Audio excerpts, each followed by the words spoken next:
Hello and welcome back to the Spin the Rock podcast. I'm your host Angel, and with me today are my co-hosts. Eugene? And Bond. All right, you know what's crazy, bro, about the NBA season is I have casuals complaining about how hard it is to watch, bro. I don't know if y'all been experiencing this at all, but someone who like doesn't really care about NBA basketball came up to me because he knows I like it, and then he all he was doing was complaining about how he can't get into it because he doesn't know which streaming service a game is on. And I feel like, bro, we're hurting ourselves as NBA fans, or like as because like, bro, we have to have Prime, we have to have the League Pass, we have to have Max, and then we Peacock. Yeah. Peacock, bro. It's getting crazy to the point where even casuals who want to get into it just don't even bother now, bro. Have y'all been having a hard time?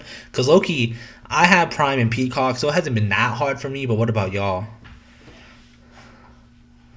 Low key, I've only been watching Laker games this season, so um my parents have cable, so I just been watching it on there, like on our local channel or whatever. Um but I mean I also have Max, so if I wanted to and Peacock, I could. Um but it's just hard to I guess for me it's just more hard to follow like what days are on what platforms. You know what I mean? Mm-hmm. 'Cause it's like I know it's like uh I think Peacock has like Monday and Tuesday, and then Max has like Thursday or something. But I don't know. I don't know. It's a little hard to follow the schedule like that based on streaming services. But I don't know if it's necessarily hard to watch the games per se Gotcha. for It's me. yeah, it's more of an inconvenience than anything. Like I'll watch an Amazon Prime game or an ESPN game, but if it's on Peacock, that's an instant not watch for me. I don't have that app. I don't care. And if it's a league NBA League Pass game, that's also an instant like I guess I'm just not watching that one. Yeah. Uh, like I know NBA is like, oh, piracy is such an issue, but it's really their own issue they've created. It's an issue of inconvenience because I bet a lot of those people pirating are willing to pay if it was just all in one place, if it was so easy and accessible. But it's like a scavenger hunt for finding certain games you want to watch, and that's just the world we live in. Because there's no solution for this unless the NBA all of a sudden is gonna be like, this new CBA we signed, we're gonna change it midway through, and there's just no way that's happening. Yeah. Yeah, I agree. Yeah, I feel like for us, we know who we want to watch. We know where we need to go. But for like the casual fan, if they're just trying to watch a random game, like a random Nuggets game, they're gonna have no idea if it's like to them, they probably think it's on any channel they may have, and maybe like, oh, what streaming services is gonna be on. But for like, but for us, we kind of know by now. Okay, there's four platforms. I'm probably not gonna watch anything on this platform. I'm never buying League Pass because League Pass is garbage. So it's just like, I don't know. For us, it's kind of like we know what to do now. We kind of can navigate it better. But for the casual fan, I get what he's saying because like if I didn't know, I would also struggle trying to watch like a Nuggets game because sometimes it's on League Pass and Max and all this other stuff. Yeah, League Pass and Amazon is chalked for me. But You haven't been liking the Prime broadcasts? well, I don't have it, so or Oh, I guess technically I do because my dad has it, but I just haven't logged into it. That's a like Grant Hill in them, right? yeah, that's like the new one that they've been hyping up all season with like the Right. huge, like the big roster. Because I think, if I'm not mistaken, Dirk is on it too. Um, Yeah, like T Mac or something. yeah, so it's like the one that they've been pushing the most so far. But that one, I don't know. That one gives like local broadcast vibes sometimes. They're kind of corny and awkward. I'm not too sure I'm a big fan of that one. So far, my favorite is straight up Max. I think Max has the best broadcast. Um, I've never seen anything on League Pass. I never bought it because I've only heard bad things. Yeah, League Pass is not worth it, bro. But yeah, same with Peacock. I have Peacock, but I've never watched a game on Peacock. Yeah, I'll have to tune in more on Peacock and Max. Because like I'll see the game like is alive, but I'm not trying to watch. I don't know, Magic and Hawks. You know what I mean? So Yeah. That's fair. All right, moving into some news. We have some three big pieces of news. I think we should get into the drama part of things first. Starting with Chris Paul, was like just on a random weekday morning was dismissed from the Clippers. They asked him to go home. We don't know if he'll ever return. We don't really know exactly what happened. There's some he said, she said things. But how do y'all feel about this move? And what do you think about the drama that's been unfolding from it? are they gonna miss him? No. I mean, the fan base will obviously, but like the team themselves, are they gonna miss him? No. The Clippers are sitting 13th right now in the West. Yeah. He wasn't providing much from the start. It's not like he was gonna change the whole organization around. Um, but I don't know. It was definitely weird. It's definitely fishy. Like 'cause everyone wants a Chris Paul on their team. Whether that's him starting or coming off the bench, playing wise, and then obviously with his veteran stature. Um, but I don't know, something that's all behind the scenes that will probably never be talked about unless he Hmm. writes a book about it. Um, but yeah, it was definitely weird, to say the least. As if I needed another reason to hate the Clippers. You're gonna send home the best player that ever graced your franchise. You can't let this man have his retirement tour. It was such easy, good PR, like just to deal with him because you knew what you were getting into with Chris Paul. You knew he was washed. You knew he was basically there for like a vet presence on the bench. His basketball IQ, his wisdom. But apparently, none of them wanted to listen to it. Like the coaching staff, the front office, they just weren't having it. I don't know if you saw the story, but there was one where Kawhi was getting cooked by Klay Thompson of all people.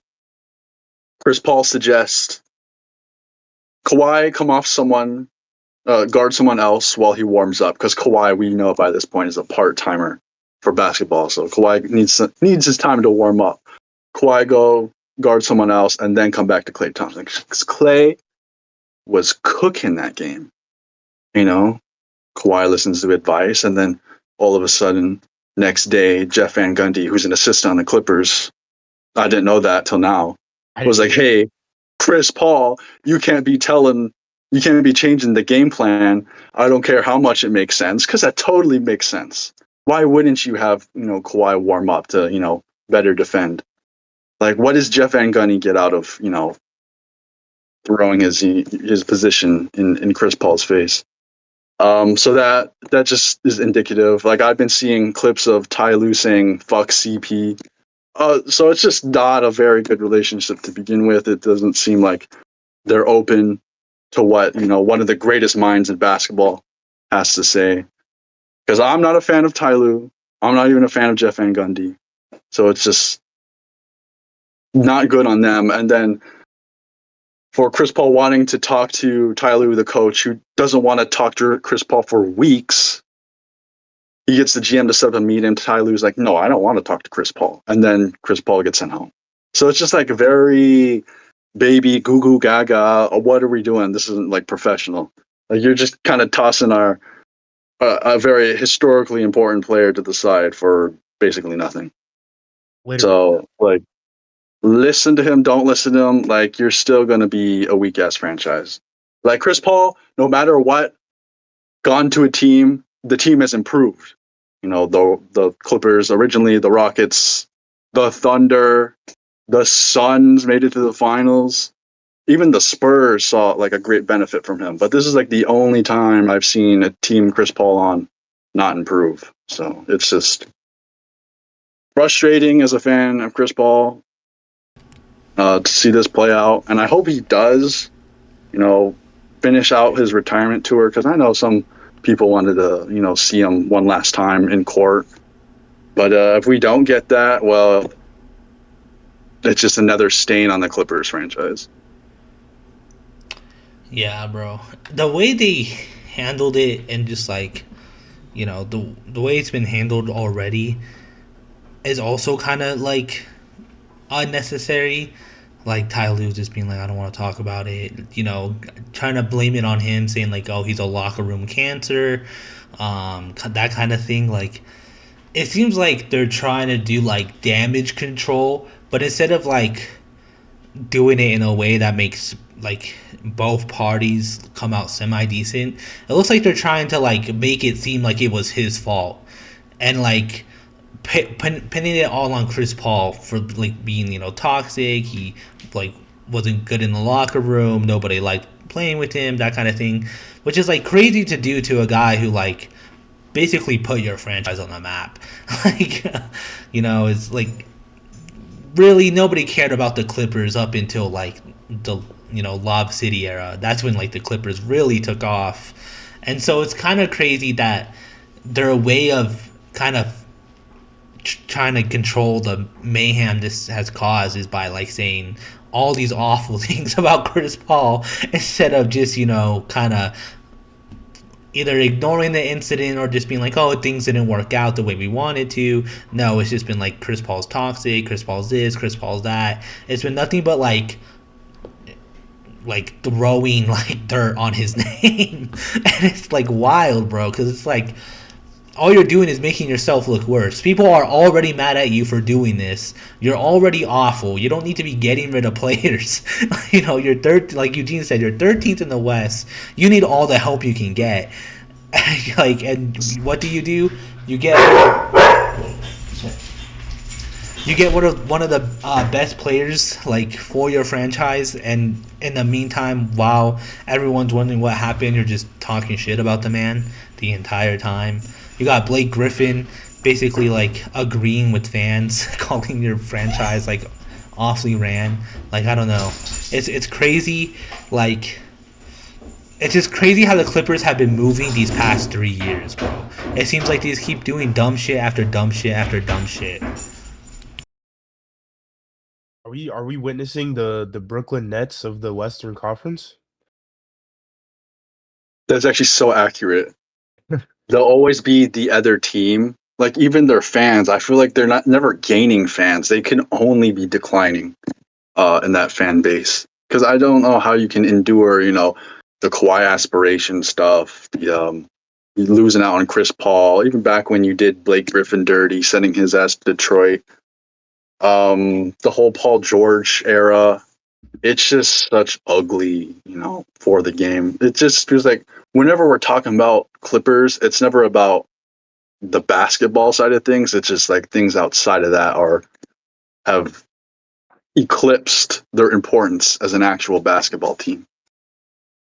All right, and then our next piece of news, still in the drama side of things, Giannis apparently has formally requested a trade. And not only that, but a couple days, I think he announced that he has a cash trade and he'll be out from 1 to 2 weeks, if I'm not mistaken, is what it was. I'm not too sure on the exact time frame, but how do y'all feel about this? How do you feel about the circumstances and how the Bucks season has been going so far? I mean, they're kind of just doing the best with what they got. I don't know, like free agents aren't flocking to Milwaukee. So I think that's already like an issue for them is getting good free agents. Like Miles Turner has been like the biggest name in a while. Everyone else, they just have to be savvy with trades. But, the whole Damian Lillard thing probably also left a sour taste in people's mouths. So they're in a tough position, but I think we have said it probably would be best if, Giannis goes. They need some sort of asset, whether it's like, I don't think they should be competing like now, but they could get someone who could, help that.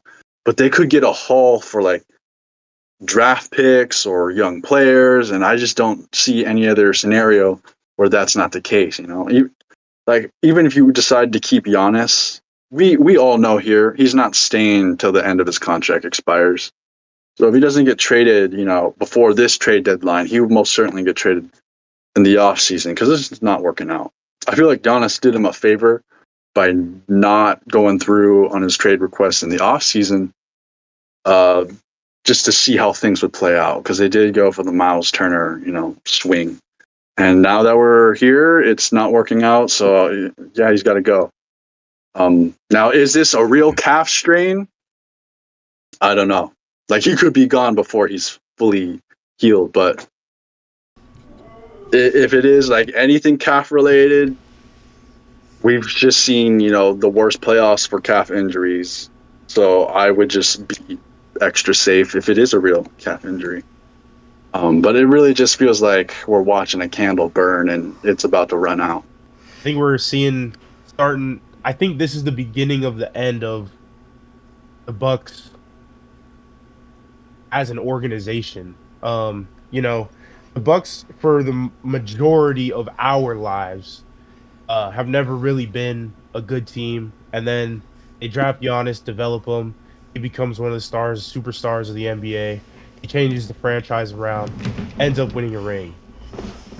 And now from there, it's kind of like, all right, it seemed like Giannis was happy after winning that championship. And then, they start trading pieces away, questionable pieces,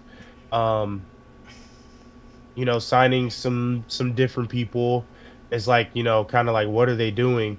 So now, with Giannis actually requesting this trade, we're either going to see are the Bucks is the Bucks front office good or bad? Are they going to make a good decision and trade Giannis for their future, or are they going to try and bullshit their way into a win now mentality?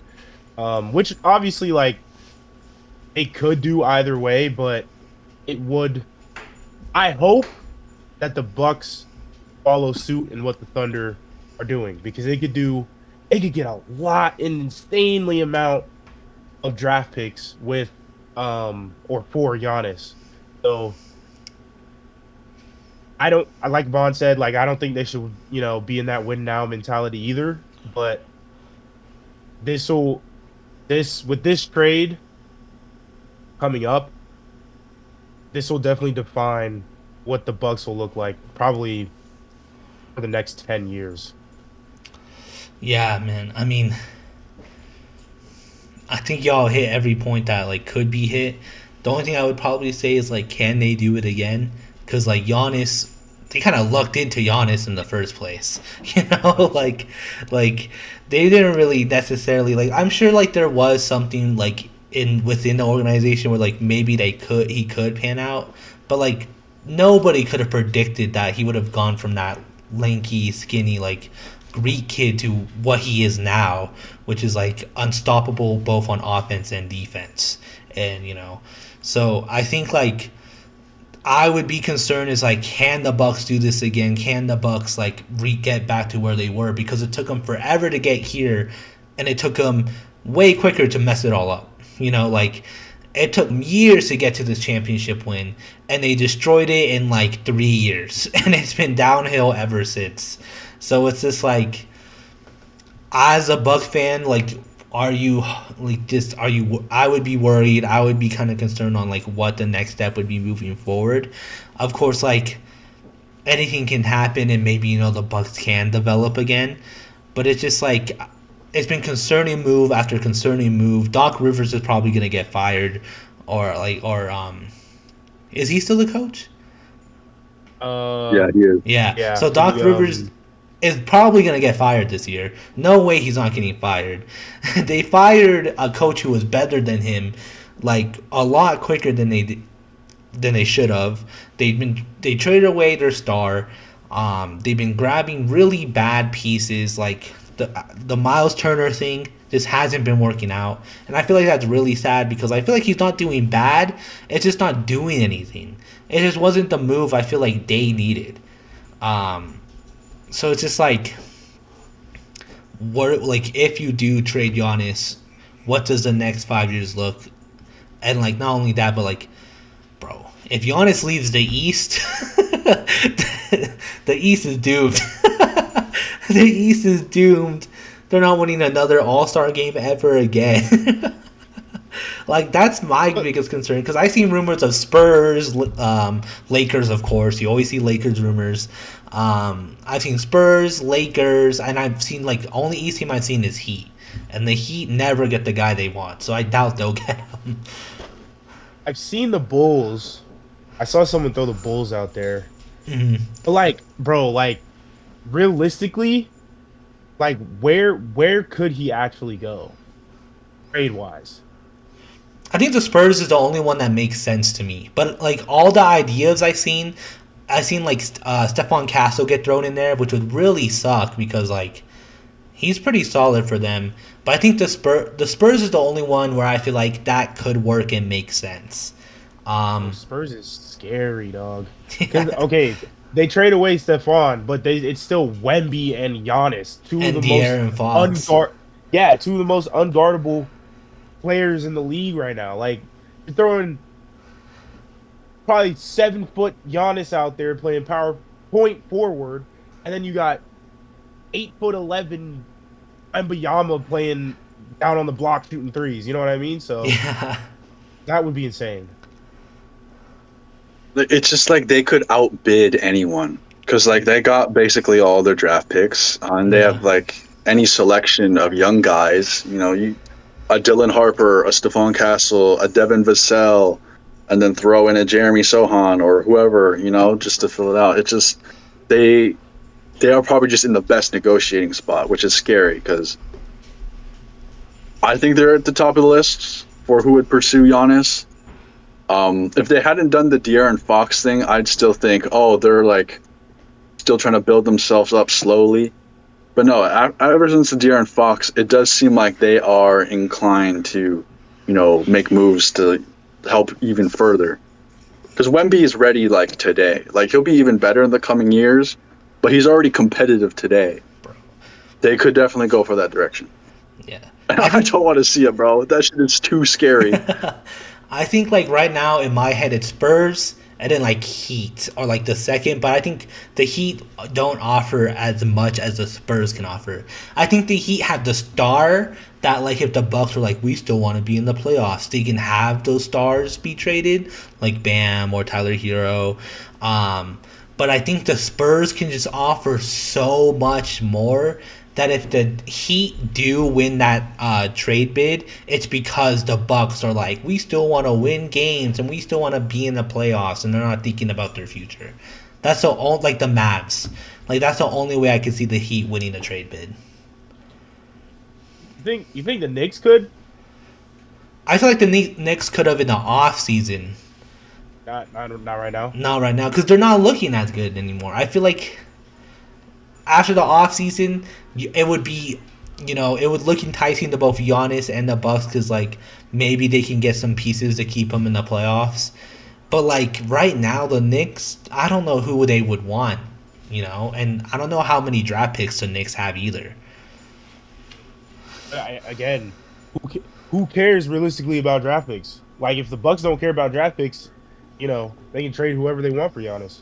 Yeah, I guess that's fair. Like on the Knicks, like who would I want though? Because like the Knicks aren't trading Jalen Brunson. No, I would probably say be they'd like the Mitchell probably Robinson. yeah. If I'm the Bucks, I do not want that shit, man. I'm like ending the phone call immediately. It's like this is a top five player, and I'm getting Mitchell Robinson. Even if you package in a Mikal Bridges and an OG Anunoby, I still say no. Like these guys aren't putting my franchise over the top. It just doesn't make sense. And I know like the Knicks have been like popular because Giannis has expressed interest in New York, but I just don't see any offer that's like worth it.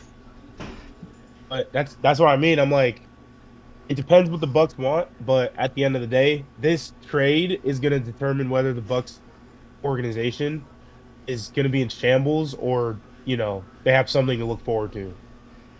Yeah, bro. What you said you saw the Bulls? Did you see anything interesting from that, or was it kind of like a delusional take? It was probably more delusional, but I was just scrolling. It was like a Bleacher Report or Gotcha. whoever. Yeah, House of Highlights. Um, like post. I was just scrolling through the teams to see who they thought would be good, but I didn't necessarily look at the players or whatever assets. Yeah, the Bulls is a weird one because I feel like that's again if the Bucks want to rebuild, then I think the Bulls would be a good option. So it's what the Bucks want to do. They don't do they want to rebuild or do they want to some like delusionally think they could still compete for a playoff bid like the Mavs thought they could. Like it just depends on where their head is at. It's like no, we still want to be in the playoffs, or like no, we're gonna take this L and we're gonna start from the ground up. Yeah. I also did see the Warriors too. They threw like Draymond in there with like some picks and some other players. Um, but obviously that's probably more delusional because the Warriors are never giving up Draymond. Yeah, bro. I don't know. That's weird too.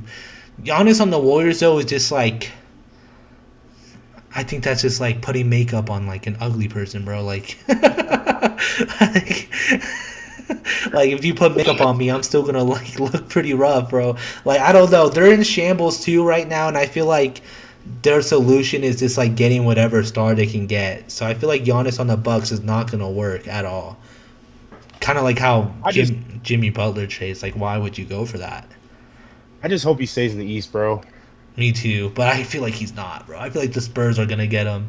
If he doesn't go to the Spurs, I'm actually gonna be shocked, bro. All right, and then lastly, we had some retirement news. Uh, Daniel Gallinari has officially retired. Our childhood is fading before our eyes more and more every year, bro. How do y'all feel about this news? How do you think of him as a player? Not gonna lie, I thought he'd been out of there, bro. I think So, he retired from basketball overall, is what the news was. well, but that's what I'm saying. Like I thought he been done. Like I didn't know he was hooping wherever he was. Gotcha. Um, so I mean, like it to me, it doesn't make a difference, but it's just kind of like, damn, bro, he was still out there hooping at his probably ripe age of 50. He was always like sneaky good. Like I remember him on the Clippers. Like he was part of that little Clippers team that made the Warriors sweat in the playoffs one year. Clippers being Clippers, tear that team down for a Kawhi Paul George thing.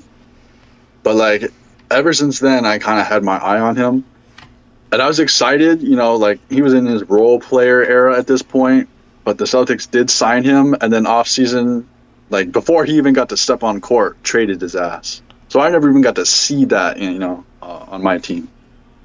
But it is he'll always be one of those guys. I think in the next decade where like you'll see in a short or a reel or something, a TikTok, and it'd be like one of these players were so good, and you just no one really talked about him. And Danilo Gallinari is that guy because he's been in the league for quite some time. So like he had a healthy career overall. So congrats to him. Yeah, I'm kind of in the same vein where I'm like, you know, I only re- I when I think of him, I think of the Clippers. I know he was on the Nuggets for a little bit, but like the Clippers is like where I really like think of him. He was one of those guys though that like you always knew who he was. I feel like if you talked to anyone back then and you said his name, people would know who you're talking about, and people would know that he's like a 3 point shooter and things like that. But it's crazy to think that like he he was like probably one of the most well known role players in the league at the time.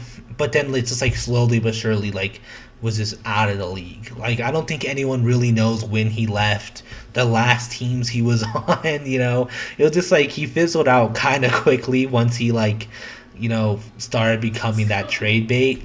I'll always remember him because in 2K during those years where he was a player, the 3 pointer was cheese. If any player had like a semi decent 3 point rating, you could like green bean anything, and I always remember him for that. But like I don't know, it's just interesting to see like more and more of the guys I remember knowing are like just getting out of the league, bro. It's crazy. Bro, I just look at, and he was part of the Chris Paul Thunder too. I'm like, that's like one of my all time favorite teams to have watched. So he just like crops up everywhere, it feels like. Yeah. Yeah. All right. Well, that's it for news. We do have a main topic today. We're bringing back the bingo card, except this time we're gonna make a big giant one. That we'll all fill the spaces for. But before we get into that, we do want to cover games of the week. Um, so if you're unfamiliar, we each pick one game that we think should be on your watch list for this week. And it's usually from the day this episode released to that Sunday following. So, what do you all have for your games of the week this week? I can go first. For me, I'm an in-season tournament. Like, I'm all in for it. I think it's a really fun idea. So I think my games of the week is I have it tied. The west side of the in-season tournament this Wednesday has Thunder Suns. That's gonna be fun. But my true game of the week is gonna be Lakers Spurs.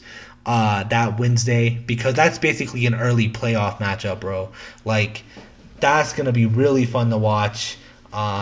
It's just gonna be very interesting to see how that game goes. It'll just give us a little preview of what the playoffs could look like, bro. Because who's to say they're not gonna meet up in the playoffs? So I think that's my game of the week. Especially with Rui Hachimura all of a sudden hitting game winners, bro. Like that's that's gonna be very interesting. Yeah, I got Knicks Raptors on Tuesday. They're basically the top teams of the East at this point.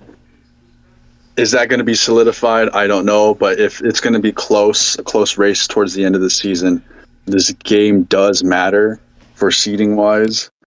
I don't know if they face each other before this point or how many times after, but I know that's probably a must watch for me. Yeah, I was gonna say the same game. For all of those reasons, I don't believe that they've met. So I think this is their first time meeting. They'll be playing in Toronto, so I think the Raptors should come away with this game, especially with the way they've been playing. Although the Knicks are sitting at the second seed, the Raptors are only game behind. So leading up to this game is going to be crucial, especially early on in the season, and then after that, it could be the determining factor. This game could be the determining factor if they flop seeds or not. So, um, and then kind of talking about playoffs like Angel, this could be a late playoff uh matchup that we see, depending on how things line up and things like that. But um, yeah, I think it'll be a really good game. Raptors have been hooping lately. Uh, Still not a believer in the Knicks though. So Yeah, bro. I think this is the first time with the in-season tournament where like every team is in the playoff race. Because the first 2 years, I'm pretty sure there was like some pretty bad teams in that in-season tournament like playoff matches.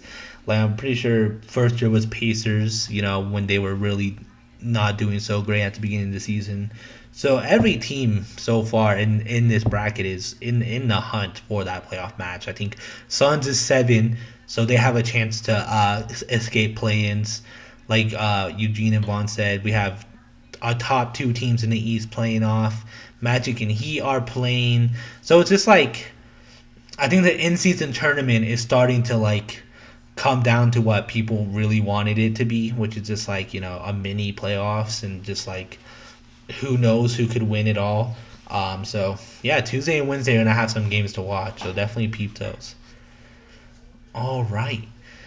With that being said, over to our main topic. So yeah, so like I mentioned, it's gonna be a giant bingo card. If you were with us last year, we each made our own for the playoffs. This year we're keeping it simple. We're making one big one. We'll each take a column of our own ideas, and then the last two columns will come together for who wants to kick us off with B.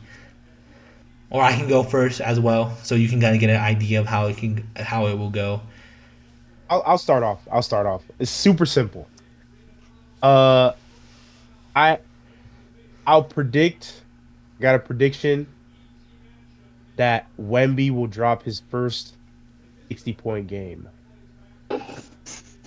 He said 50? And 60. 60. Oh my god. 60. And the internet is gonna explode, bro. 60 points. He hasn't even hit 50, has he? I don't think so. I'm He not hasn't too hit sure. 40, has he? That might be. I think he has hit 40, but I'm not too Has he sure. hit 40? But 60 is crazy. It's simple, but hey, bro. Oh, he has a career high of 50 versus the Wizards. Okay. Versus the Wizards. Hey, it's possible, bro. It was against the Wizards. Yeah, I mean he's not he's not a bad offensive guy, so I feel like he could get it, but man, this season, third season, and he gets 60 points would be crazy, bro. There's some players who've been doing this for 10 years and haven't hit 60. Well, I think Wemby's in a unique position because he's like a center with a unique skill set. He's super tall. So any of those teams like with a weak ass center is like mark the dates on those calendars because it's a threat for sure. 60 is just so like absurdly high, but at the same time, I can't count Wemby out on that. Oh no, for Like, I think sure. he's very much capable. Yeah, Yeah, I wouldn't say it's it's impossible. very good. All right. Vaughn, do you want to hit I? Okay, I've got Ryan Rollins, top 3 in most improved player. You may not know this man, or maybe you do know this man, but once Giannis is gone, it's just Ryan Rollins' team. There's no one else left. MVP candidate. But on a serious note, he has taken a jump in stats. Let me look it up. But he's now like at 18 a game. Yeah, 18 a game, 6 assists. For some reason, he's randomly just good out of nowhere. Last year, he was scoring 6 a game. I think at some point he needs, his credit in the most improved player race. I don't know if he's going to win it because I honestly haven't been following the other most improved candidates. But especially with Giannis getting traded, like I'm speaking like it's an inevitability. But if he is traded, it's just like Ryan Rollins' stats are probably going up. Bro, I'm not gonna lie. And I don't know if I'm a casual for this. I have no idea who this man is. if No, you I don't either, bro. if you didn't say he was on the Bucks, I didn't even know what team he was on. So that's crazy. I mean, hey, most improved is the hardest category to predict, low key. So I feel like it really could be the top 3 candidates could be anyone. But I like that. I like that because if he's already doing better than he did last year, and Giannis does get traded, I feel like what's gonna stop him from being better? like I I don't know who this guy is, bro. So it again, like if this does happen, it'll be interesting to see who what system they run, who will be that number one, number two option, and then from there see how they step up and I don't want to say elevate the team, but for lack of a better term, elevate the team for the production that Giannis was responsible for, if that makes sense. Yeah. So it'll be interesting to see if Ryan Rollins is is slash will be that player or one of those players. Sounds Right, good. because I didn't know who he was. He's been in the league for 5 years, and this is the first time I heard of him.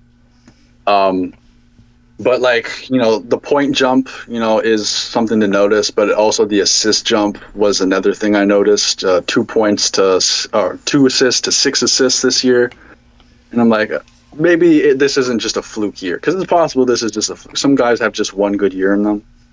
But I've seen a couple Bucks games, and there are certain points where he was the only guy doing something on offense. Um, so maybe I won't look crazy at the end of the year. All right. We're gonna skip over N because I have something planned for N. We'll go straight to G. I'll hit G. Uh, Mine is it's gonna be SGA versus Joker 2.0 this year. Um, Not only is SGA doing so much, like doing just as good, if not a little bit better this year, whereas he's developing a 3 point shot that was somewhat inconsistent last year. Now, when he takes that shot, I have more faith it will fall. And then not only that, but Jokic, man, I don't know what it is. I don't know, like, is he doing something like back in Serbia during the off season that just makes him better every year? It's wild. I think last night he hit 40 points. Like, he's just constantly proving why he should be in that MVP race every year. And I have a strong feeling that once it's going to be SGA versus Joker again this year. And um I don't want it to be really necessarily. I want the MVP races to be, you know, a lot less predictable. But like you can't deny it. SGA is looking like the best player in the league. Jokic is looking like the best player in the world. It's most likely gonna be them two at the end of the year. So you don't think Luca gonna be up there? I think Luka's gonna be a third person, but like let's be honest, every year that third person gets pushed to the side. Oh, very true, very true. I think Luka can be a top three candidate, but I think it's really gonna come down to them two again, like it did last year. It's funny you say that because one of my things I was going to say was there is no MVP race. SGA wins. Really, Um, I can yeah, put because that down it's the if you want. same stats. You don't have to change it. I was just going to add on. It's just the stats are the same, but everything is more efficient. Like going from a 38% shooter to a 44% 3 point shooter. He's going from 50% in from the field to 55% from the field. So he's just doing everything from last year, but way more efficient. And of Yeah, course, his free throw percentage is always going to be high. Um, and my argument was like, yeah, Jokic, Luka, all these guys will be like good, but it kind of feels like when you hear people speak, they clearly love SGA as MVP coming up, and it just feels like they're obligated to talk about the other guys. Because I don't think Jokic wins another one because of MVP fatigue, and Luka might just be that guy who will be in MVP discussions and not win as much MVPs as he should. Like he might win one MVP in his career despite having 10 MVP quality seasons. But Damn, yeah, you this think year only one? specifically was that, You think only one? That he might only win one? bro. Kobe got one. It's possible Luka That's only gets true. one. Um, and SGA just feels like the guy they always talk about as MVP or in those discussions or how good he is. And as much as I kind of get sick of it sometimes, like yeah, he's got all the stats to back it up. You think we'll see voter fatigue for Shea by next season? bro, probably. That's usually when Think? people get folder fatigue. It seems like every 2 years people start getting tired of it, because that's when isn't that when Embiid won his? Jokic got back to back, and then Embiid got one, and then Jokic got his the next year. I feel like Something like that. SGA is gonna be in it for a long time, but I think next year is when people are gonna feel obligated to give it to someone else. Like he he's already doing better than he did last year. I'm not saying he's gonna get worse next year, but like I highly doubt there's any more he could do to get better besides staying just as efficient. Um so I feel like voter fatigue hits so much faster now than it used to So I wouldn't be surprised if he doesn't get 3 in a row, or maybe even gets 3 at all, and it is because they just like feel like they have to shoehorn someone in. I think they're on track for such a historic season. Like they could be going for 70 wins. I don't see them repeating 70 wins next year. So I think it will start to happen with SGA next season. I don't think it will cost them an MVP quite yet.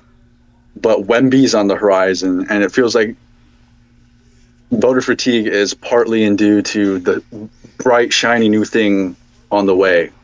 Yeah. Like at one point, SGA was that bright, shiny new thing. And Jokic was that shiny new thing, and now it just feels like Wemby is, slated to be that next one. So like he's got these 2 years now where everyone loves him, everyone loves talking about him, how good he is, and actually throws him in the MVP race. But it is coming. That fatigue is certainly coming. All right. And then skipping over O, so just so the listeners are aware, we kind of talked about this beforehand. N, we have a surprise for N. We'll go over that soon. But O is automatically going to be filled in with our board predictions. So Eugene's, has I think Eugene's one was Thunder break the Warriors record, or something like that. I had one where it was Thunder have a 70 plus game or 70 uh 70 plus 70 wins wins. this season. yeah, okay, and then you said they could even possibly. So I think I mixed it up. So yeah, so Eugene's 70 plus win season for Thunder's gonna go on here. Mine, Cooper Flag won't be a top 3 rookie of the year, and then unfortunately I don't remember Eddie Bonds off the top of my head because he hasn't said anything too crazy yet. I think I said Zubac's All-Star. Maybe that was the one. Okay. I know you said Cade Cunningham Which isn't will be looking. a second all NBA All Team. I know you said that. That's right. Yeah. So those will get on there plus other predictions that aren't too crazy because if Eugene said that Thunder take a couple days earlier, he might have sounded crazy. But right now, Thunder on a 14-game win streak, bro. So I think putting it on there isn't hurting our bingo card too much. So O will be all of our predictions. So we're going back to B. Eugene, what's your second space for B? All right, well, going off of that, I think the Thunder will beat the longest NBA win streak ever, which is 33 games. They're almost halfway there. Let's see who their schedule is. Hold up. So their upcoming games, they have the Utah Booty Butt Jazz tomorrow. They got the Suns, the Clippers, the Wolves, the Grizzlies. Spurs on the 23rd and Christmas. Could lose one of those games. Maybe the 23rd because that's in San Antonio. Could lose one of those games. But they got the Spurs twice. And they got the Sixers at home, the Hawks at home, Blazers at home. And they play the Warriors in Golden State. Maybe could lose. Maybe. But didn't they just win against the Warriors at Golden State? Let me see. Oh no, that was an away game. Or that was a home game for the Thunder, sorry. That was a home game for the Thunder. Warriors, Suns, Hornets, Jazz, Grizzlies, Heat, Spurs again, Rockets, Heat, Cavs, Bucks. So it's like there might be like 2 or 3 games that they could potentially lose, but I think the Thunder could pull it off. The win streak is 33 wins in a row. So they need 34 to beat that. With 20 games off currently. It's another one of those things. It just sounds so unreal. But at the same time, I've yet to see a team, actually counter the Thunder in anything. Yeah. Because as soon as like someone figures out to stop one person, another one steps up and all of a sudden they can't be guarded. So it is probably this season for the Thunder the highest chance they've ever had. Do I think it's going to happen? No, it's going to be a random, like one of these days, the Wizards, for some reason, it's just going to beat Have the them. game of their lives. Wasn't it the Bucks that ended the Warriors streak? The Bucks was like at the time one of the worst teams in the league, and they ended that streak, if I'm not mistaken. I don't remember, but I do remember it was a pretty bad team. Yeah, if I'm not mistaken, I'm pretty sure it was the Bucks, and it was like they were like at the moment like one of the worst teams in the entire league, let alone the East. So I wouldn't be surprised if the Thunder's record, gets ended by like the Wizards or the Hornets or something like that. I mean, but like, let's talk about it though. I mean, the Blazers, I think they had a losing record at the time when they beat the Thunder this season. True. Let me see. So, team that ended the Golden State Warriors 24-0 start was the Milwaukee Bucks, who beat them 108-95. So yes, Andrew, you were correct in that they beat Deep the in Bucks bag, beat the bro. Warriors, and they went 24-0, which is crazy to start the season. Yeah. Who ended the longest winning streak in NBA history? Bro, see, and I wish I could For our remember listeners better who things. don't know,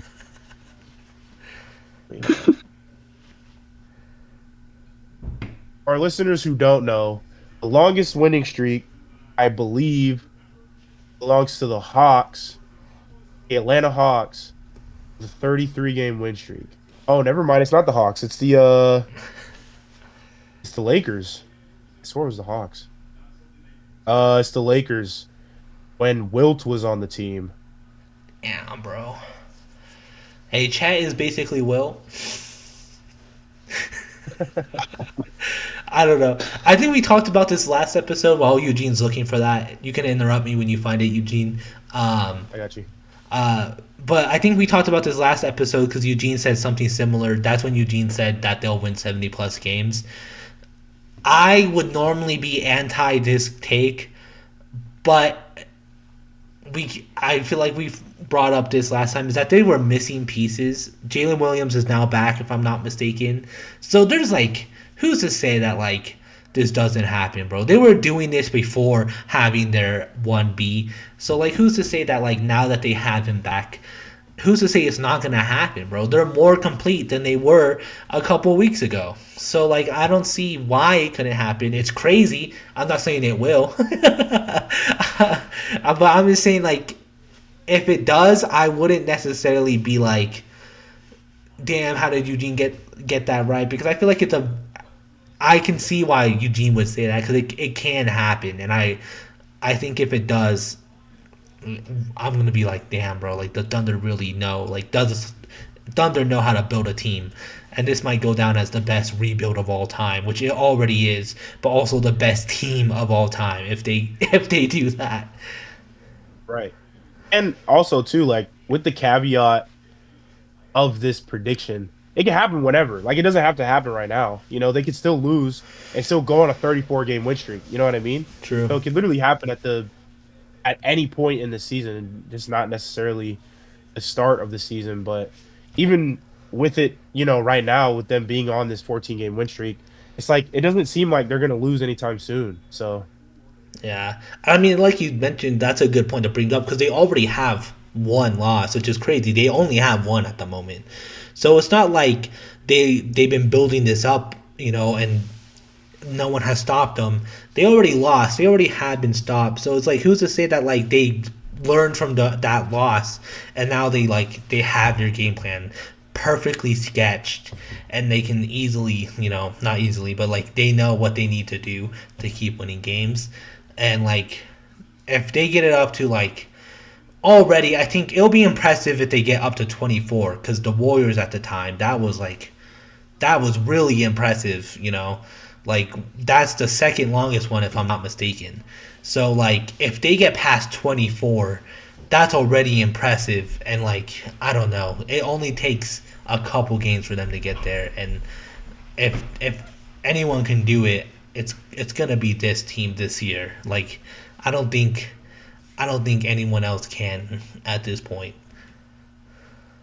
And just like a last note, real quick, before we move on. 24-0 the Warriors went. If the Thunder did not lose to that game-winning buzzer beater that the Blazers had, it would be 23-0. So literally, like their next game could have been the second longest, potentially the second longest win streak ever. And we're already how many months are we in basketball right now? Like 2 or 3? Yeah, about two. Mhm. Yeah. So I'm like, that just shows how long and how dominant the Warriors were at the time. Back in 2015, 10 years ago. That's kind of crazy. Yeah. All right, Vaughn, do you want to hit us with the eye? Okay, Austin Reeves will finish the year as the consensus second best player on the Lakers. Luca, we've seen this as like Luca's team at this point. LeBron, people are already saying LeBron is like washed beyond repair, but I believe him when he says he's in preseason form. His stats will come back. He'll look more like himself. But Austin Reeves has been crazy to start the season. He's damn near 30 points a game. His assists are high for a guy playing right next to Luka Doncic. And I think if you're LeBron, you're 40 years old, you're okay with this. I think you're okay with being, a third option, a guy who's just here to glue everything together. Like you're LeBron James, and now you don't have to do everything by yourself. Like this is a gift. This is Like he LeBron's doesn't wet have to dream, put the bro. team on his back.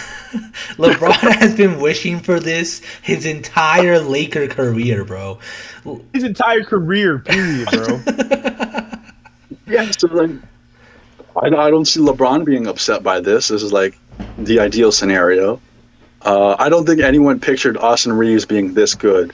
Oh no. Um, but here he is. Luca. Maybe it's Luca that's partly unlocked his game like this, but he's been a menace, and I think he could sustain basically 90% of this for the rest of the year. Barring injuries. Knock on wood. I actually have another prediction about Austin Reeves, so I'll just save that. I have nothing to add to this. I'm not gonna lie. All of my Lakers knowledge comes from Eugene. So if he hasn't said something about them or made a take about them, I'm not necessarily too tapped in. I will say I knew that Austin Reeves was having an insane career, and I knew something was different about the Lakers. It looks like LeBron isn't too worried about getting into form quickly. Normally, you'll have those reports of how LeBron is like, training hard to get back as quickly as he possibly can, and he's doing his like, you know, Middle Eastern yoga that he learned to like tap in his healing powers or something like that. But I feel like this year he's really taking his time.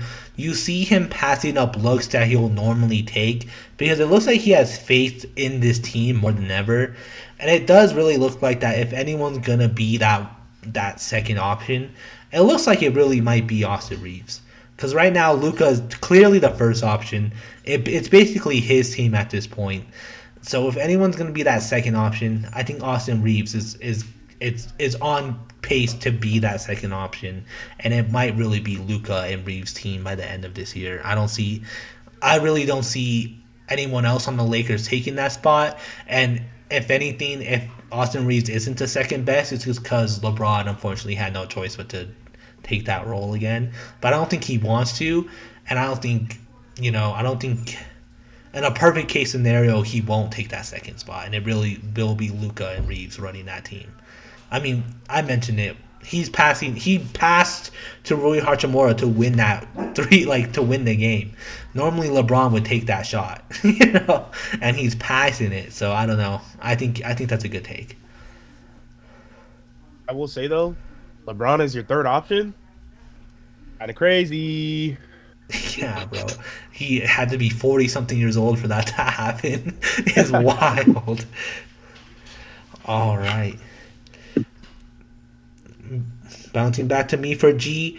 This one is kind of tamed. We say it every year, but I really do think that the Hawks will finish 500, not higher. They won't finish 4.59. They won't finish 500. They won't finish like 612.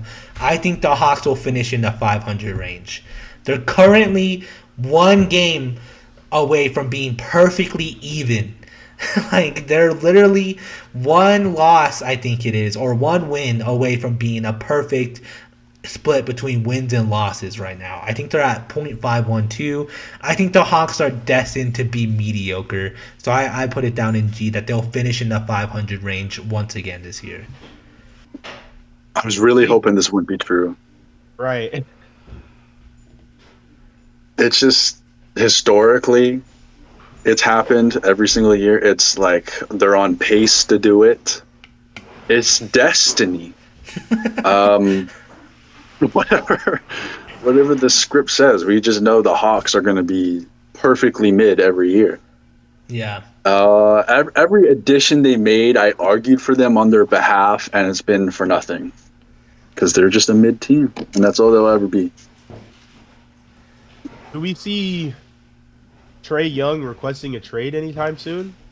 Bro, I hope not, because then my take will be wrong and they'll finish 400.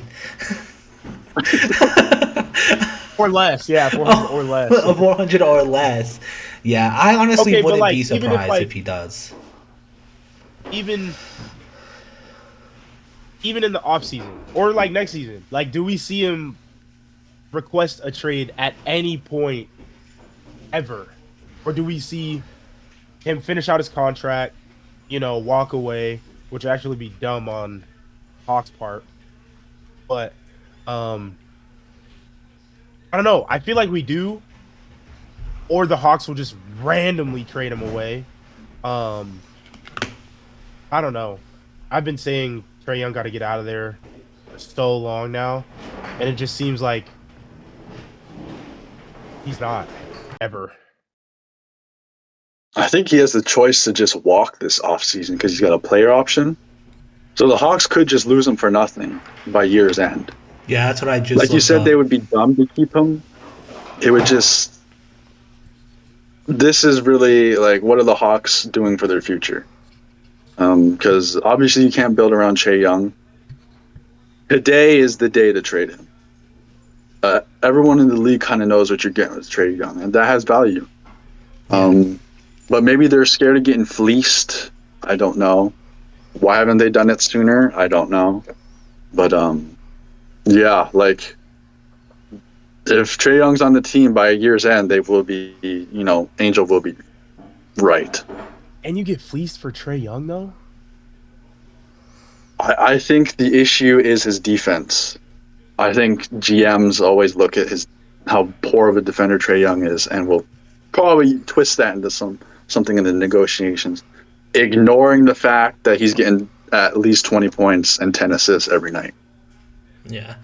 I think Trae Young requesting a trade most likely won't happen because, like Vaughn said, he has that player option this year. He can walk in the summer, and he doesn't need to request a trade.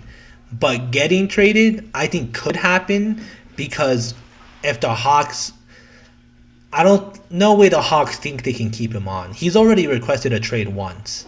He's been pretty unhappy the past few seasons. So who's to say that the Hawks just don't trade him anyways, I think that's more likely to happen. I don't think he'll request it because he has that player option, but I think he will end up, if anything, he might end up getting traded against his will, quote unquote. He's gonna get traded because they're like, well, he might walk this summer. Do we want to get absolutely nothing? Probably not. Let's get rid of him now. I hope not, because then they're gonna fall below that 500 range.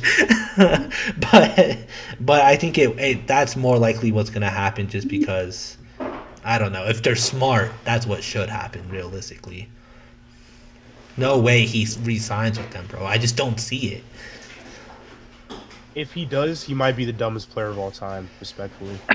If he does, he's getting Bradley Bill allegations of chasing the bag, bro. No, literally, like 500 mil for 5 years. Yeah, bro. All right, back to B with Eugene. I have like three that I'm looking at right now, but I'll just say this one, super basic. I've already said it before, and it is currently happening, and I think the trend will continue through the season. I think the Pelicans will finish. Will be the worst team by the end of the regular season. It's already happening right now. The Wizards currently have a better record.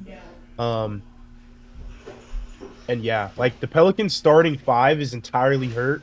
And even when when they come back, they're not gonna have the chemistry that they should have. Playing wise, things are gonna be, you know, messed up.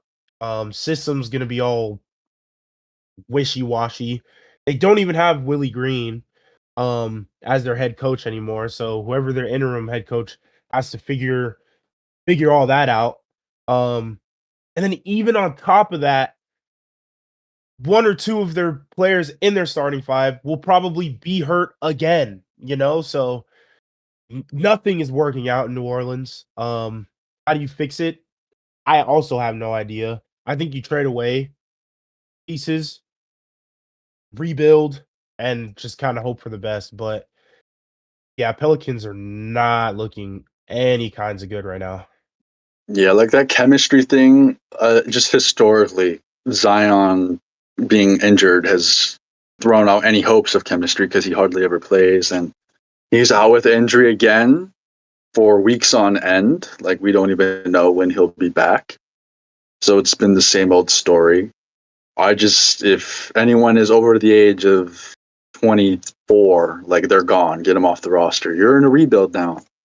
Because it doesn't make sense to, hang on to some decent to good players just to be, like Eugene said, on track to be worst team in the league, not just the West, in the league, which is pretty amazing considering, the Wizards, the Pacers, the Nets, the Hornets are also bad. Yeah, that franchise is cooked, man. I can't even argue this. Yeah, y'all hit all the points. I don't want to drag this too much further on and on, kicking the Pelicans while they're down, but I feel like if they don't fire sale by the end of this year, it's gonna be like, what are you doing? Like you're already the worst team in the league. You don't really need to keep holding on to Zion and whoever else they're holding on to. It's just like at this point, you need to fire sell. You need to start it all over. Get something for Zion while you can because his stock is getting lower and lower every single year. So it's just like you gotta do something at this point. And if they do fire sell, when they fire sell, at that point, even if the Hornets trade LaMelo this year, like they're gonna be the worst team in the league. They're gonna have nothing. So it's just like might as well get it over with now. I will say though, the Hornets did just beat the Raptors. Literally, was it yesterday or 2 days ago? I don't remember. They did just beat the Raptors, so we might have some things to look forward to. Yeah, Vaughn, you want to hit us off with I? Is it my okay? Yeah, I got Clippers get a week punishment for the Kawhi aspiration ordeal. Um, Adam Silver, I feel like, is not gonna put up, an equal punishment like what David Stern would do. David Stern would vaporize the franchise. Um, and he would have probably already done it by now. We're not waiting till All-Star break or whatever. Um, just everything I've heard Adam Silver talk about he just seems like he's dancing around, kind of not taking it head on, and it kind of worries me because we've already heard reports of owners like being outraged by the ordeal, and they're not the law. Like they can just give a punishment based on circumstantial evidence, and I think there's been enough said and enough shown that they're guilty enough, especially in the eyes of the other owners, because this is very important. If Adam Silver gives a softball punishment, the other owners are probably just incentivized or encouraged to do similar things, which is what I don't want to see and what I fear is going to happen. I think just Adam Silver would be scared, to wipe out every draft pick in existence. I don't know, take away contracts or whatever it is. I don't even know what he could even be cooking up other than that. And we're probably going to go, see the effects of it, 5 years from now when, oh no, there's another scandal, another team manipulating money, land the big free agent. So maybe I'm a little more skeptic, a bit of a skeptic about it, but that's just what I think is coming. Okay, I have something that I'm still gonna put on here just because I don't have much. Kind of going off of that. So for G, and I'll push this back one space so that way we don't have two in this area. Mine was we get a punishment during the playoffs. Every time they do anything like this, every time they announce any kind of change, rule, anything like this, they always do it during the playoffs for some reason. I don't know why they do that. I don't know. It takes away from what the postseason is. It makes people talk about that whatever scandal or idea they throw out there. It takes away from the playoffs. But I honestly think the punishment will be coming this season, and it will be coming during the playoffs. Yeah, because even with awards and stuff, they've pushed it back until right before finals start, and it didn't used to be that. It used to be before playoffs or during the first round, and it kind of takes away from the award winners or whatever news they drop during that time. Yeah. And maybe that's kind of what they want. Maybe they kind of want the playoff buzz to, drown out the noise of whatever it is they decide. But yeah, I could definitely see that happening. I mean, I don't see why it wouldn't happen, but then again, it just boils down to if Adam Silver actually punishes them or not. He's not really the can't think of the word, but he doesn't really discipline the league. I feel like as much as he should, being the commissioner. Of one of the biggest leagues in the world.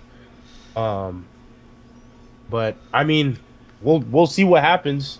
I don't necessarily think he will. With that being said, I might take two turns in a row because I don't think we're kind of hitting the same points that I have. My other one that Eugene kind of said already. I said Adam Silver will say something that will damage the league's reputation. Like he already did. We're just a highlight league. Yeah, exactly. He says every year during that big press conference he has during All-Star break or right before playoffs, he always says something that makes other sports fans look at us like we're not watching a real sport. He always does something like that, and this year I think he'll do it again. I think it will be during the punishment press conference where he goes, "Oh, it's hard to, we sat on it a lot. And it's really hard, to find a fitting put." Like he'll say something just like, "Why would you say that out loud?" We didn't want to do something too detrimental, and everyone's gonna be like, "No, people want to know that you're hitting them with the hammer." So I'm saying Adam Silver will say something stupid that hurts our reputation. Again, can't put it past you, bro. I mean, he has in the past. And history tends to repeat itself, Mm-hmm. I will say though, when Adam Silver first came on as commissioner, everyone thought this, smart dude or whatever. Not saying that he's not smart, because he very well is. Mm-hmm. But I feel like, me personally, my view has changed, but with him saying things like that, it's just what are you thinking, bro? Why why are you saying these things to make it seem like the NBA more or less is nothing? You know what I mean? Um, I don't know. It's just kind of like I guess my views have changed of Adam Silver a little bit because of some of the things he said.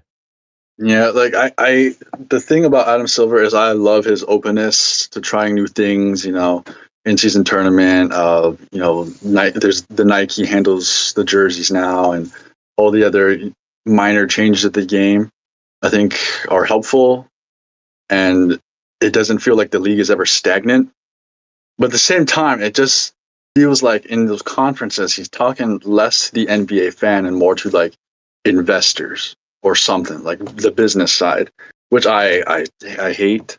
Just like the whole like no basketball. He must know no basketball fan would love to hear that specifically. It's just it must be business, and I don't love the way he treats it in that regard. Like even when he was discussing like shortening the season to lessen injuries potentially, it felt like it was less out of player concern and maybe more so like, oh, if there's only 72 games, maybe those 72 games have more value than 82 games in a season. So yeah, that's just kind of like the downside. Which yeah, it does feel like an annual type thing. We're due for one this season.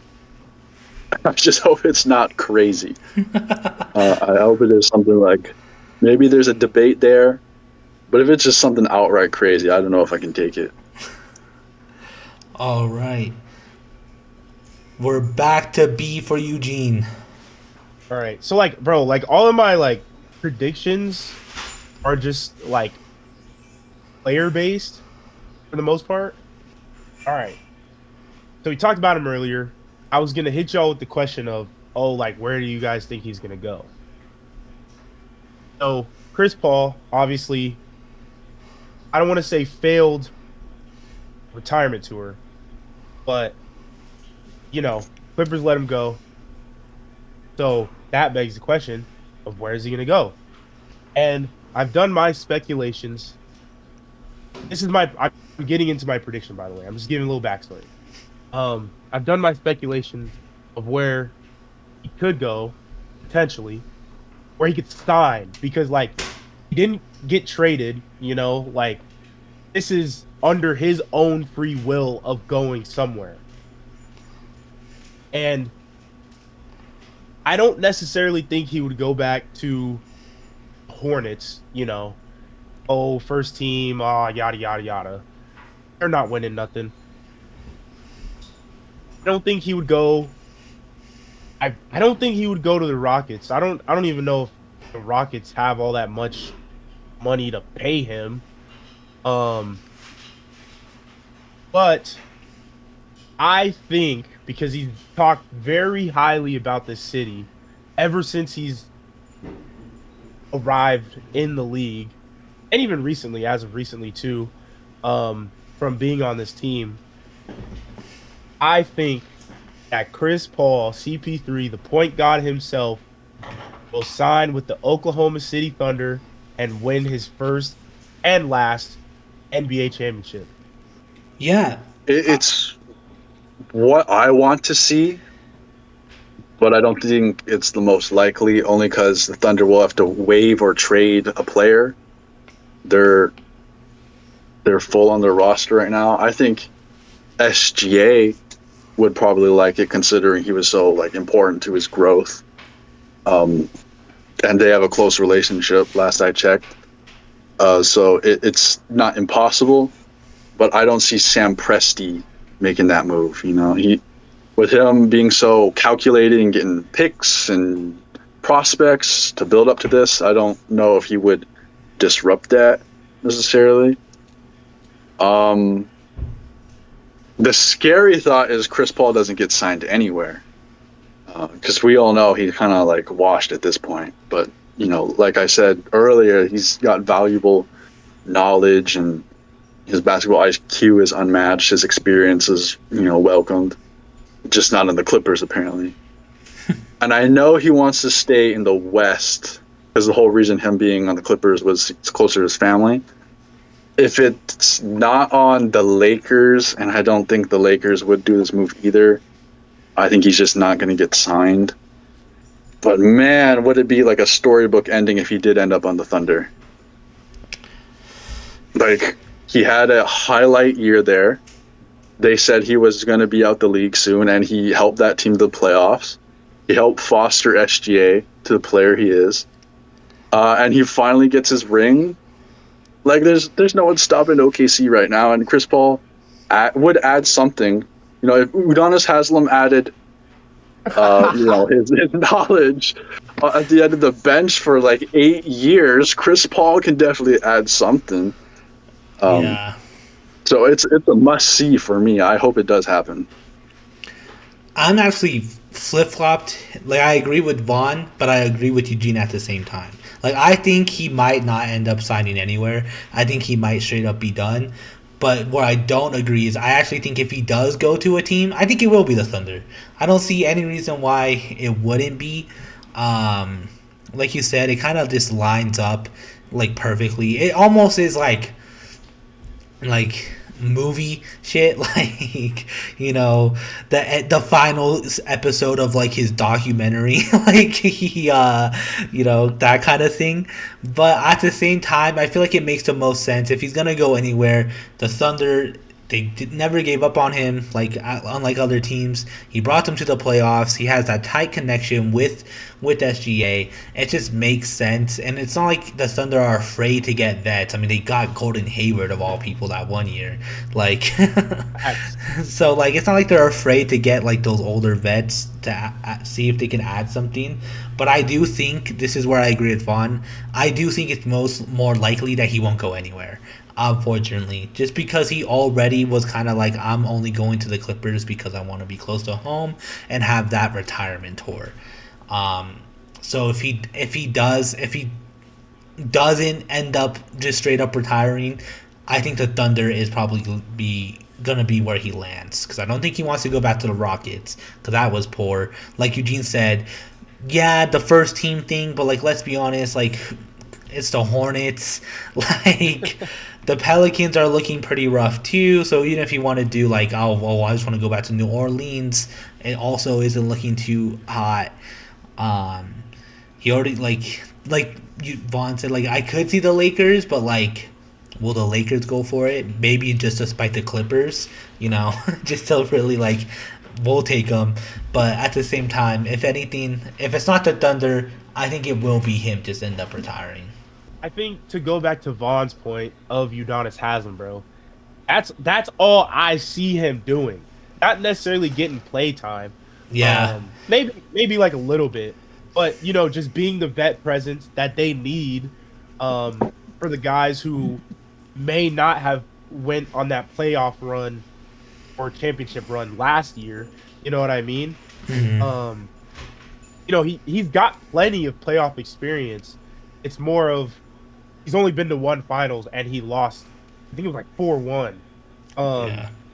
So it'd really just be to help mentor the younger guys and, work their way through the season. Plus, like, bro, you only signed him for half the season. Like, you got money. Send one of the bench riders, who's on a two-way. Be like, hey, bro, like, we're about to sign Chris Paul. You only got to wait half season until you're back on full contract. We got you. We'll let out for you. But for the time being, work your way through the G League. We got you next season. We owe you one. It's last, you know what I mean? Like, bro, Sam Presti, bro, go after that. Bro. Get him his first chip and last chip. Yeah, that would be awesome, bro. I would like to see that, bro. All right, Vaughn, hit us with the eye. Is this my last one? Second to last. Second to last. Okay. Well, I've got Celtics will end with a better record than the Timberwolves, and it's not what I want. As a fan of both these teams, it's been pissing me off that the Celtics been winning and the Timberwolves kind of been, hit or miss. Bro, this is the tanking season. And we've got guys who like I didn't know before really. A Josh Minott. Nemias Queta was like a third stringer. Jordan Walsh I thought was gonna be out the league. And they're all like playing so hard to like prove it for their next contract. It's been beneficial for wins, but I really thought this was a lost season, but they're really making a push, and it's been a ride. They're currently, I think, let me check. Yep. They are 14-9 after being, I think they were negative for basically 3 full weeks. Timberwolves aren't far away. They're 14-8.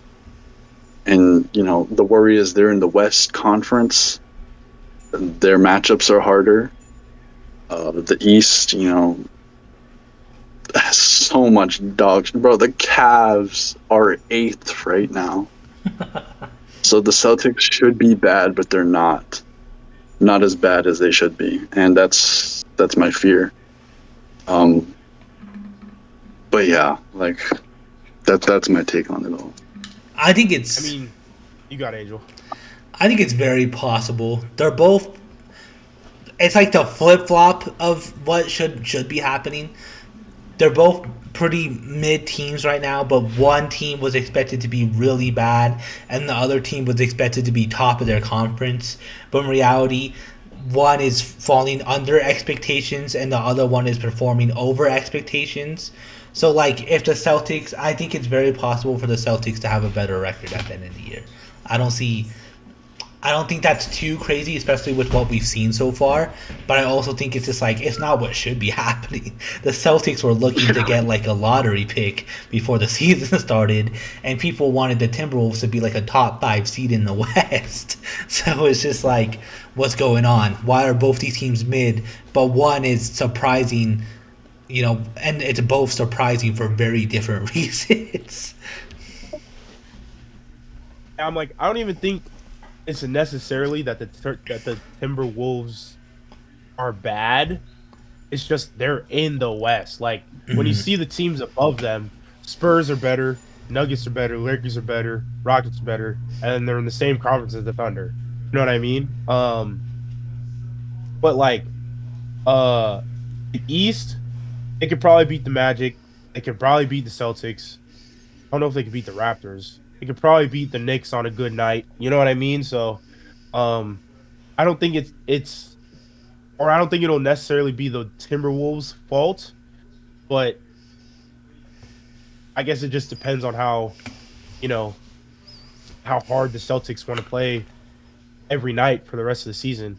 Kind of going back to your players that you didn't know. Oh, I was watching the Laker Celtics game yesterday, and I saw Josh Minott, and I was like, who is that?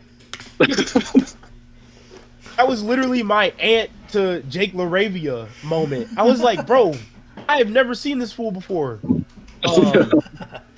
So like it is interesting. Like, I understand why they're playing so hard, obviously, but it's just kind of like, dog, when Jason Tatum gets back, y'all need the number 1 pick. Yeah. All right. And then this is my last one for G. I have one that I don't think, this one I feel like is a little out there, but like I feel like people have been speculating it. I have that Steph announces retirement, whether it's for next year or that this year might be his last season. Most likely it's gonna be for next year. I think most likely it will be for next year, but I think he will announce some form of like, I'm retiring, like in the next. For Braun? Well, I think Braun is pretty much. I personally think that Braun is gonna be like, next year's my last year, bro. No way, it's not, because he's kind of hinted that this year might be his last year. He's been like on like interviews and podcasts where he's like, and I think it's kind of crazy that like if he does say this is his last year, he doesn't. I'm getting off topic, bro. But I think like people have been speculating that Steph is gonna announce it soon. So I'm kind of like buying into that because like I don't see why he. I don't like. I also kind of see it coming around the corner, especially if like the Warriors just continue to be in this downward slope. But I have here that he announced his retirement for either next year or the next 2 years. Bro. Uh, That's bold, I bro. don't. I didn't see him retiring for at least 3, bro. Yeah, I don't want to be a hater, but I think it's more likely that everything else on the bingo list hits before this one does. I it just think of the optics of like Steph Curry. All right, he's in the middle of being a sneaker free agent. Right. It's just not good for the brand if he announces his retirement next year. He wants to build that up wherever he signs. I don't know, And bro. I truly believe he's like just a guy with a skill set who has just stood the test of time. He'll be playing for, yeah, like Eugene said, probably 3 more seasons at least. Maybe I'm It just would be like buying his into the ankle spec. injuries catch up or something. Yeah, maybe I'm just What is that? buying into the speculation then, because I don't know. I see these rumors. I feel like people were talking about it before the season even started. That like there's rumors about him of thinking of retirement. So like I'm kind of buying into it a little too hard, maybe. But I think it could be possible, bro. Bro, I think you're buying into it a little too much, bro. Because I didn't even think about his sneaker thing. Because I'm like, bro, whatever whatever he chooses to do, literally whatever. If he wants to sign with someone else or just kind of be like a standalone brand, he has to play a season in those shoes, a full season in those shoes for it to be, I don't want to say it for it to be worth some value, but to be worth more value than it could be. You know what I mean? Whether he signs with Jordan, Nike, Adidas, Anto with Klay Thompson, you know what I mean? Like literally anything. But even then, I think LeBron is gonna announce his retirement sooner than Curry because obviously both of them are gonna get farewell tours, right? But imagine they announce it at the same time. They'll have the same farewell season. Absolutely not. At least if I'm Curry, I'm not allowing that. I want the league to recognize me for who I am, what I've done for the league, not be in the shadow of LeBron's farewell season. You know what I mean? But Hey, bro, who's to say he's Yeah, that's a not? He great hasn't point. re-signed yet because he's not gonna play next season. Hey, who's to say that's why he hasn't re-signed yet? I don't know, bruh. There are things that do hint to it. Like I'm not like completely like shitting on your prediction. I just don't think there's no way. There's no way. There's no way. I'm just choosing not to believe it. That's fair. That's fair, bro. It is pretty out there, but the rest of my takes are saved for the end column, and those ones are pretty wild. So I just decided to put this in the G column. All right, Eugene, your last B column. Okay. We talked about him earlier in this episode. Um as well as the award race we talked about as well. Now Vaughn, you said who was going to be in top 3 for most improved? Ryan Rollins of the Milwaukee Bucks. Ryan Rollins will be top 3 in the most improved uh in the most improved award race. I think the player who he's going to lose to is Austin Reeves. He's hooping, bro. He's averaging 30. Nobody thought he was going to do this. I'm gonna pull up his stats real quick. Or I'm gonna compare his stats from last season to this season. The last season, he averaged 20 points, 6 assists, and what is that? 4.5 rebounds. on shooting on 46% from the field, 37% from the three-point line, and 87% from the free throw line. This season, he's averaging 29 points per game, averaging 7 assists and 5.5 rebounds.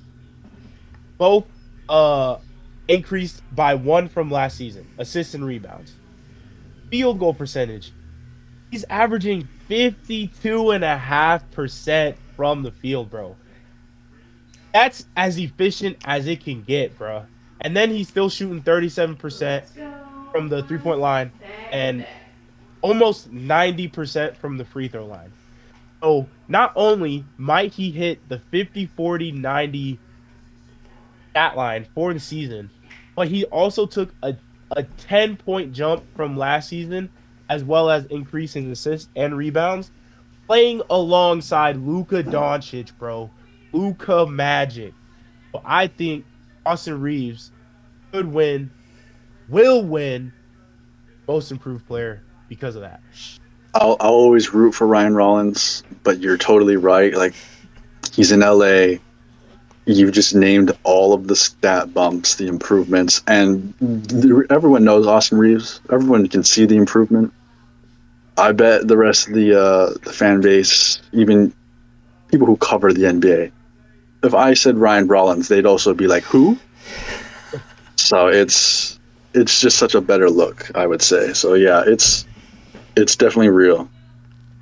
Yeah, bro. Austin Reeves should use that little segment as why he should win it, bro. You gotta hit every point. Yeah, I mean, I don't see why not. I mean, like, I think the biggest takeaway here is that like he's doing this next to Luka, who like, you know, we've seen a lot of guys play with Luka, and I think the closest person to look like on par with, I mean, on par and like keeping up with him was Jalen Brunson, bro. Like, that was the last time we seen this happen. And like Austin Reeves is doing it, and he's doing it better than Jalen Brunson did. Like, Austin Reeves is looking like he can run in his own team right now, and like get the contract that Jalen Brunson got, but deserved it. You know, like it's kind of, that's how it's looking at this point, because it just seems like right now he's just on fire in every category like there is, and like I think the point that I like the most is that he's being efficient. Like 52% from the field is not a common stat, bro. And that's something that like we rarely see, and even the top guys don't hit that number sometimes, bro. Like, I think Giannis is probably one of the few, but that's because he doesn't take any crazy shots. Like, Austin Reeves is doing it while being pretty versatile. So I just think like it's like, how can you not think he's gonna win most improved? Like, it's just the case there is very, very strong. I might have to get myself an Austin Reeves jersey now, bro. Bro, because actually though, like from the start of his career, like I didn't see him being this player like at all, because it was we drafted him and then we signed, I don't think we drafted him. We signed Mac McClung as well. I thought, also because I'm a Mac McClung fan, like I thought Mac McClung was gonna be what Austin Reeves is right now. But clearly, you know, we see two different sides of the story. I'm not necessarily mad, but they call him Hillbilly Kobe for a reason, bro. Yeah, it's crazy. 'Cause the storyline is undrafted to better than LeBron. Like, I could already see that being in the storyline, but like even like from last year to this year, he was like top 75, maybe top 50. Now he's like top 25, damn near. So like I can't argue those facts. All right, Vonnie, your last eye. Okay. Oh, so I kind of had two, but I'll pick the one I like the most. This is the closest Steve Kerr will ever get to being fired in the Steph Curry era. Because Jimmy Butler's already kind of getting frustrated. I've seen him talking about the lack of success of the team. But now you got Jimmy Butler yapping, like maybe even front office. I know the young guys are upset because they don't get the playing time. They don't get the shine that maybe they should sometimes. And at times it does feel like he loses the locker room, and he's not really like. He just seems like a guy who wants to be everyone's friend, which isn't like working. I don't think Jimmy Butler cares for that. Maybe it works for Steph Curry, but I think enough complaints will stack up. We'll get one story, maybe about how this player hates Steve Kerr. But management loves the man. He'll never get fired if Steph Curry is still there. But there's going to be a lot of chatter, I think, around it more than ever. And I'm not gonna lie, I'm fully biased. I hate Steve Kerr. When I had to watch the Warriors, that man was losing us games. And I look at this season, he's losing them more games. His lineups are just atrocious, and I think he's dodged accountability a lot. Like, I seen him complaining about the schedule, like, oh, we're playing 12 games in 20 days or something. It's just, yeah, every team has to go through that. The problem is you just have the oldest, starting five you could assemble other than the Clippers. And you just have to live by your strengths and weaknesses. And he just complains so much about, like, things that, I don't know, a coach shouldn't be focusing on. Yeah, bro. That's kind of been my problem with him. I never heard a coach complain about how many games they have to play in a row, bro. That's a crazy complaint to have.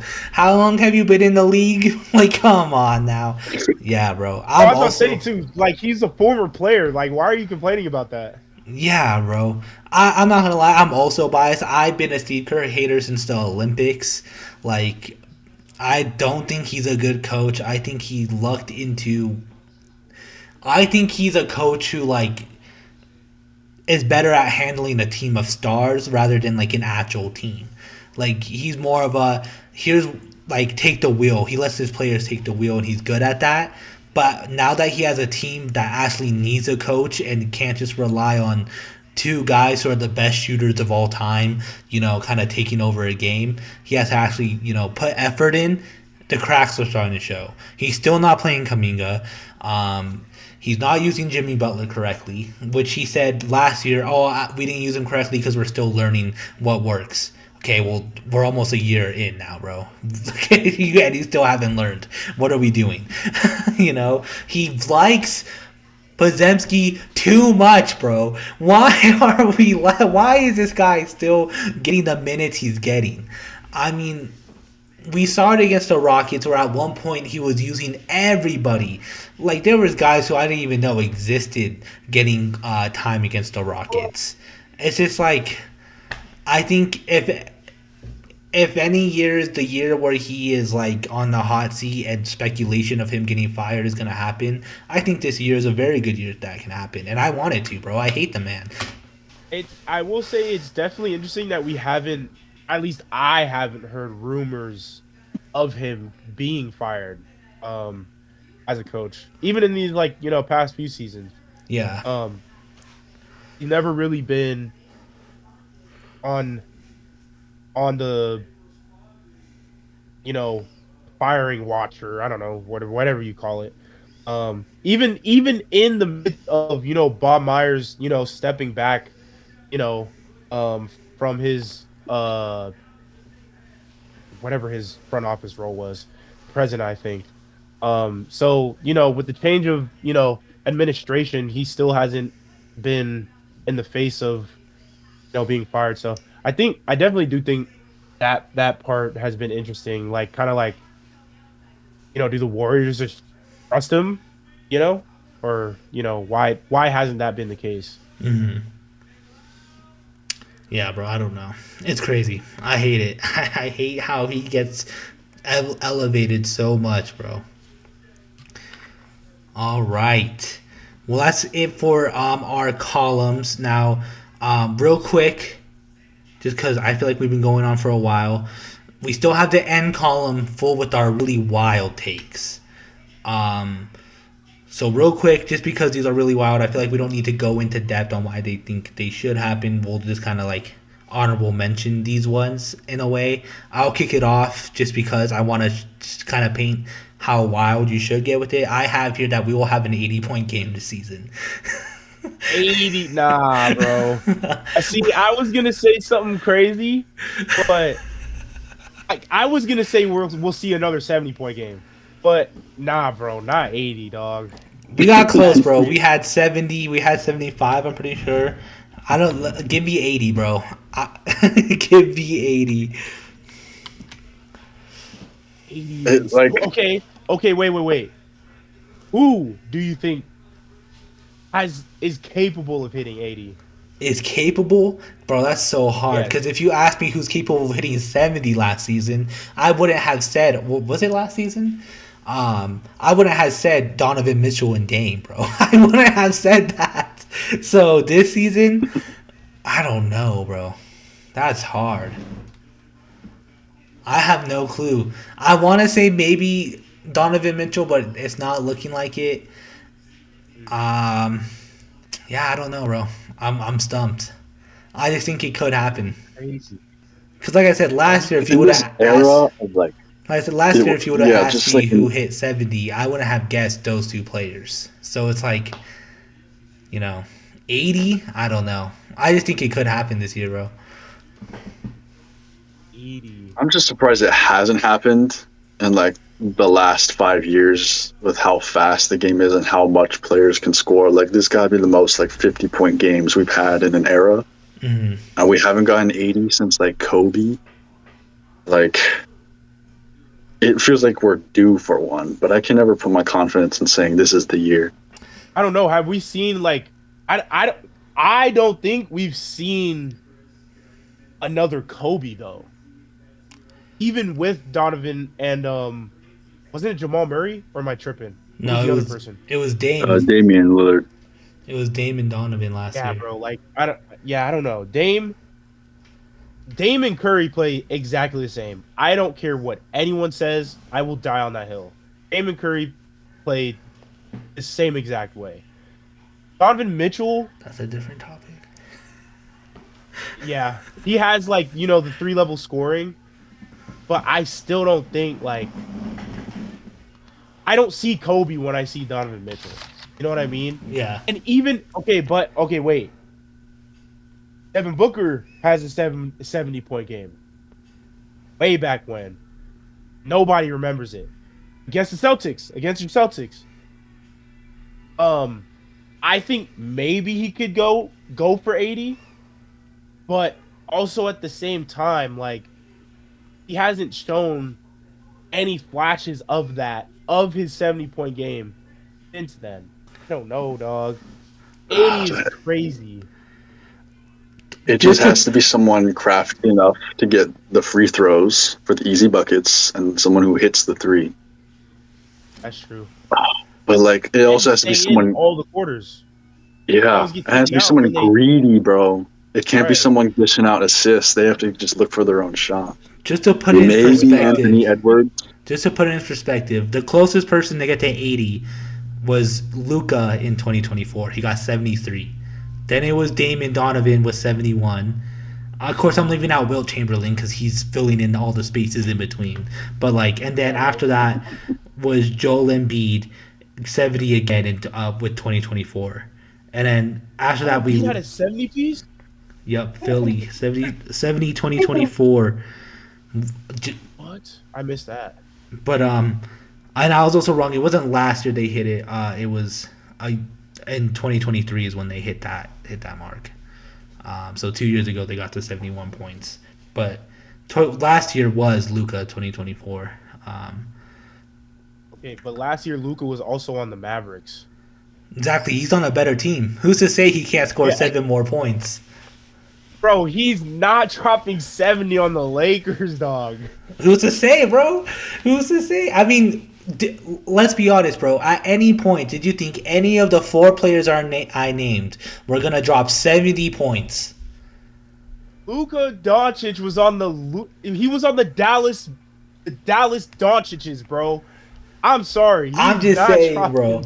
I'm just saying, did any of those four players, could you have sit here and told me in 2021 that they're going to score 70?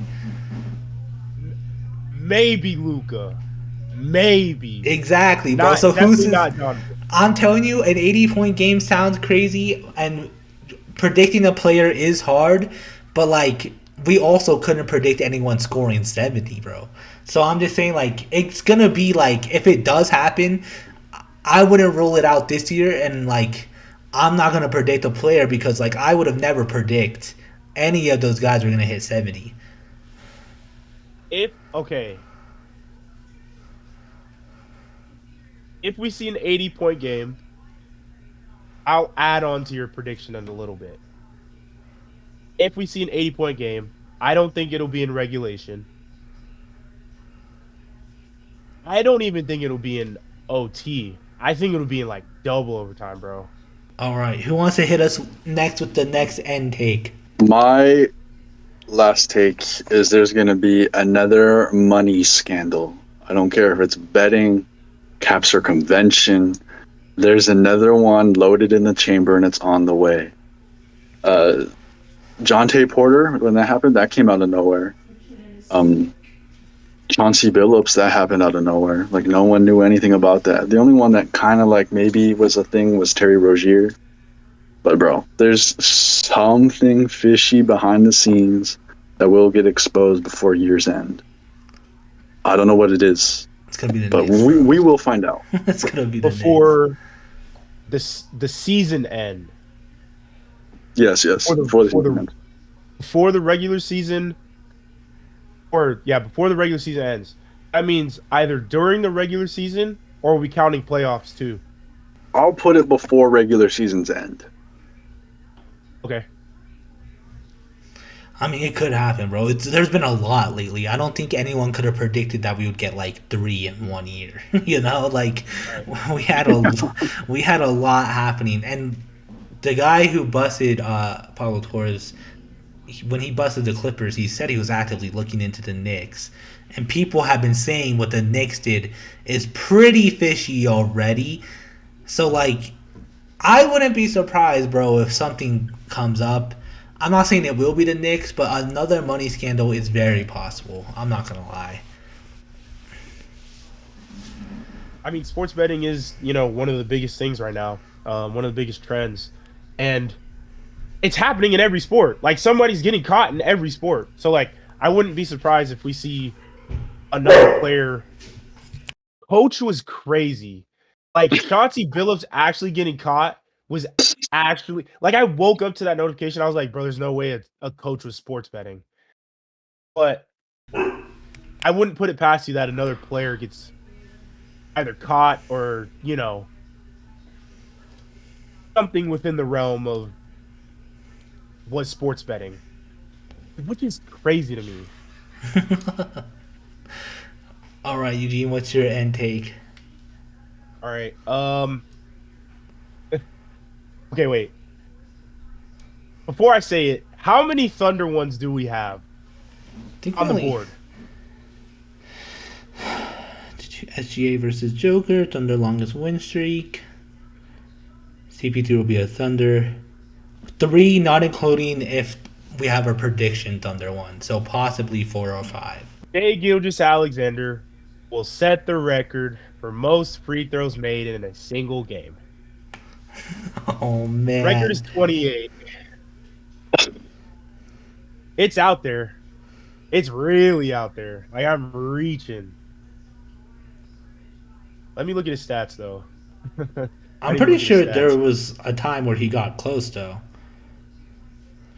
Pretty sure he got like 20 plus multiple times. Game log. 20 plus, really. The record is 28. Free throws. This is free throws made, by the way, not free throws attempted. I looked up the record because I wanted to say free throws attempted, but I looked up the record for attempted. It was 39 set by Dwight Howard. I was like, yeah, there's no way. That was probably like a hack-a-shack situation. Yeah, that was for sure. Oh, like I'm just imagining how insufferable the fan base is going to be if that happens. Because he is like the greatest threat to that. To that record. Shea is the biggest threat. The closest one this season that I'm seeing is 15. So he's more than 10 off. He was SGA 15 for 7 in that game. he had 23 in October of last year. Or of this year. Yeah. 2025. Is that this year? 2025, October 23rd, he had 23. October. Bro, and this is the perfect season for that prediction because fouls across the board are up. Refs have been very, quick with the whistle this year. Mind you, also, that was a double overtime game. Yeah, bro. So he had 23 attempts in a double overtime game. He had almost the same amount of free throw attempts as he did field goal attempts. 26 field goal attempts and 26 free throw attempts and 31 field goal attempts. Jeez, bro. That's insane. Yeah, I think that is wild because like anyone saying any record being broken is a wild take because like, when was the last time we saw a record be broken, bro? So like that one is wild, but like if anyone's gonna do it, it's gonna be SGA because I think it's a skill, bro. I think you can call him free throw merchant. I can kind of get why it's hate. But, like, even when James Harden was doing it, I always thought it was a skill to draw a whistle, bro. Like, not everyone can do it. I bring this up all the time. Jalen Green was trying to do it in the playoffs against the Warriors, and he couldn't. He couldn't draw a whistle because it was bad at it, bro. So I just think it's a skill, and I think if anyone can do it, it could be him. But 28 is so many that, like, I can't imagine. I can't imagine that number. That's about to be like a 5-hour game, though, with all the stoppages. It's got to be a double overtimer again, just to make that work. At least. Yeah. Adrian Dantley did it in 1981, by the way. He's the 28 guy. Anthony Davis is third with 26 in 2019. I mean, that means SGA's he's probably top 5 or 10.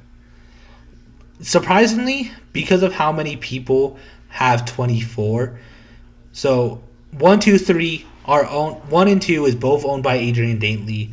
3 is owned by Anthony Davis, Michael Jordan, with 26.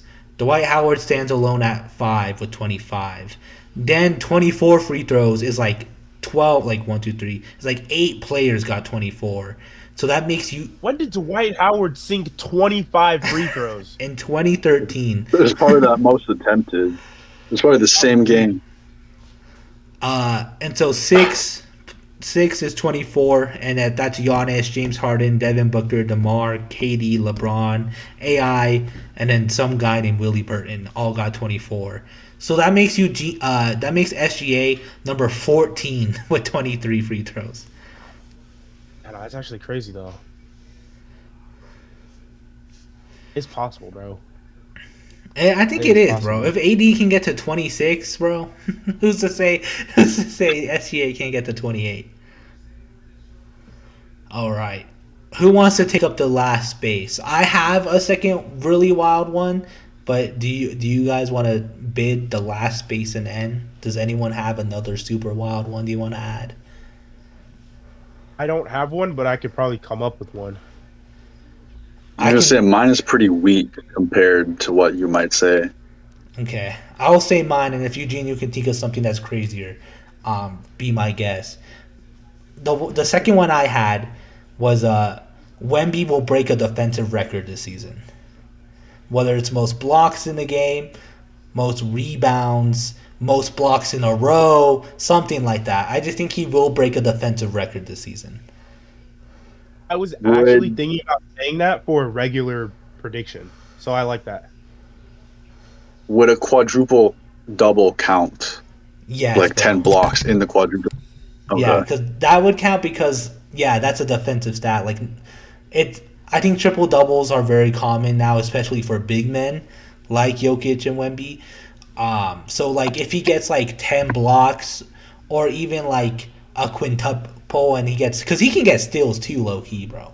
He's pretty good at getting steals. So if he gets like a quintuple double, I'll still count it because that means he got 10 blocks and 10 steals. Quintuple double, bro. You should That's put crazy. that on the board. I don't think that's happening at all, bro. I think that's not happening at all. I'm just saying I will count it. I'm not saying it will happen. No, I like that though, because originally I was gonna say as one of my predictions, like Wemby's gonna like get a new career high in blocks. Like he already has a 10 block game, but most blocks in a single game is 17. Do you think he can get there? Do you think he can set the new league high? I won't say this season, but like if anyone's gonna do it, it's gonna be him, bro.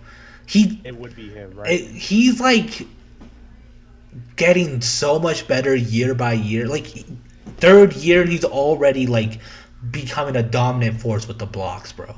Like I think I saw a stat that like he's on pace to getting the most blocks in a consecutive amount of games, bro. Like I think he's already on pace to break that record. So like if he can't like if he's doing that in 3 years alone, like I think him breaking that record is probably bound to happen, bro. I don't say it will, but like I wouldn't. If anyone's gonna do it, it's gonna be him. I think the record he can break this year is most blocks in a row. I think he's gonna break some like unknown Wilt Chamberlain record. Like those are the records I'm predicting. Like most 10 blocks in a game, like that kind of thing. Most 10 blocks in a regular season, maybe, or like a triple double with 10 blocks and like 10 rebounds, or and like points, like that kind of triple double. Because I feel like that doesn't happen too often. Right. Like he might set the record for most of those triple doubles, but like I don't know, bro. If a defensive record is gonna be broken this season, I think it's gonna be with Wemby, and I think it can happen because he's looking so good this season, bro. Those Shaolin monks he trained with is really paying off. And Kevin Garnett. And Kevin Garnett, bro. Which you could say he's a monk for a different type of region, bro. No, I do like that though. I do like that. All right. Well, our board is pretty much filled out. Like I mentioned, O is going to be filled with predictions we have on the board. And most of those aren't too crazy, so I don't think it will hurt our chances of getting bingo. And we still have a free space in the end, so there's a chance we can get bingo. We'll put out the board when this episode releases, so you can look over all the things we said this episode. But that's all we have for today. If you're listening on podcast platforms, make sure you give us that good old 5 stars, leave a review. We are on all podcast platforms at Spin the Rock. And then video formats is on YouTube. Make sure you like and subscribe there. Let us know what you think should have been on the board, what you think could possibly happen this season. And then we're on all social media platforms at Spin the Rock, so make sure you follow us there for clips, episode updates, all that good stuff. Thank you for listening. We'll catch you again next week.